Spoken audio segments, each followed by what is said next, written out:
ఓం నమో వెంకటేశాయ. అందరికీ నమస్కారము. సో ఎలా అయితే కార్టిజోల్ని మనకు బరువు పెంచడానికి అంటే వెయిట్ గెయిన్కి చేస్తుందో, సో అలాగే ఈ కార్టిజోల్ అనేది ఫ్లైట్ ఆర్ ఫ్రైట్ రెస్పాన్స్ అని చెప్పడం జరుగుతుంది. సో ఇలా ఫ్లైట్ అండ్ ఫ్రైట్ రెస్పాన్స్కి 2 హార్మోన్స్ ఉంటాయి. ఒకటి is adrenaline and another is cortisol hormone. So ఈ కార్టిజోల్ అనే హార్మోన్ వచ్చి స్ట్రెస్ఫుల్ కండిషన్స్లో రిలీజ్ అవుతుంది. సో ఈ ఫ్లైట్ అండ్ ఫ్రైట్ రెస్పాన్స్ అంటే ఏంటి అంటే, ఏదైనా మనకు రక్షించుకోవడానికి అంటే మేబీ సిచ్యువేషన్స్ ఎక్కడైతే మనము ఆ సిచ్యువేషన్ నుంచి ఒకటి పారిపోవాలన్నా లేక ఎదుర్కోవాలన్నా అనే ఒక కష్టమైన సిచ్యువేషన్స్ మనకు సడన్గా వస్తూ ఉంటాయి. సో ఇలాంటి సిచ్యువేషన్స్లలో మనకు ఈ హార్మోన్ హెల్ప్ చేస్తుంది. And this is actually good hormone. But ఏమి అంటే క్రానిక్గా రిలీజ్ అయితే ఈ hormone then it is bad for health.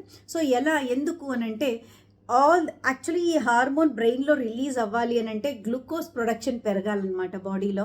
So ఈ బాడీలో సడన్గా అంత గ్లూకోజ్ రావాలి అని అంటే it could be because of glucose storages నుంచి బ్రేక్ డౌన్ అయ్యి గ్లూకోజ్ రిలీజ్ అవ్వడం, ఫ్యాట్ మెటబలైజ్ అయ్యి గ్లూకోజ్ రిలీజ్ చేయడం, ప్రోటీన్ మెటబలైజ్ అయ్యి గ్లూకోజ్ రిలీజ్ చేయడం. సో ఇది రిలీజ్ చేసి బ్రెయిన్కి సప్లై చేయడం జరుగుతుంది. సో ఇక్కడ ఏమవుతుంది అంటే అదర్ ఆర్గన్స్ లైక్ డైజెషన్ కానీ, గ్రోత్ హార్మోన్స్ కానీ, లేక గ్రోత్కి సంబంధించిన థింగ్స్ కానీ, లేక మెటబాలిజం, ఇంకా మిగతా ఏరియాకి సప్లై చేయాల్సిన గ్లూకోజ్ షట్ డౌన్ అవుతుంది. ఎందుకు అంటే important thing is going on in the life more than that. So అందుకు గ్లూకోజ్ మొత్తం బ్రెయిన్కి వెళ్ళడం జరుగుతుంది, కార్టిజాల్ రిలీజ్ అవ్వడం జరుగుతుంది. This is actually good actually. But then క్రానిక్గా రిలీజ్ అయినప్పుడు ఏమవుతుంది, ఇలా కార్టిజాల్ క్రానిక్గా రిలీజ్ అయినప్పుడు ఇలాగే constant glucose rise, constant insulin rise. So ఇలా ఉండడం వల్ల ఇన్సులిన్ రెసిస్టెన్స్ రావడం జరుగుతుంది. So this insulin resistance is again going to cause obesity.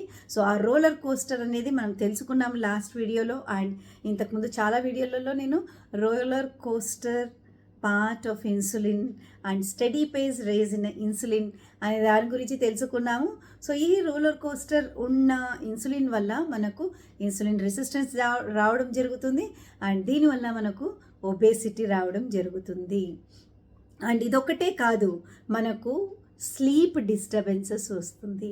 So క్రానిక్గా స్ట్రెస్లో ఉండే వాళ్ళకు చూడండి, వాళ్ళకు నిద్ర పట్టదు, నిద్రలో problem, either quality of the sleep అన్నా డిస్టర్బ్ అయి ఉంటుంది, క్వాంటిటీ ఆఫ్ ద స్లీప్ అయినా డిస్టర్బ్ అయి ఉంటుంది. సో వాళ్ళల్లో ఒక ఆవేదన, ఒక something is going on always in there this thing. So that stressful event is not giving them sleep.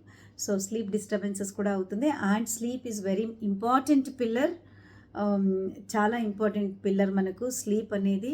So మనకు స్లీప్ లాస్ అయింది అంటే it is an indirect suggestion that is going to cause obesity అని.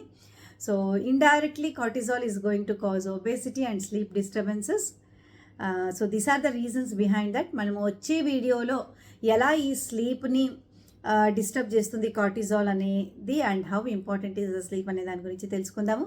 మీకు నా video నచ్చితే like చేయండి, subscribe చేయండి, మరి అందరికీ షేర్ చేయండి. ధన్యవాదములు.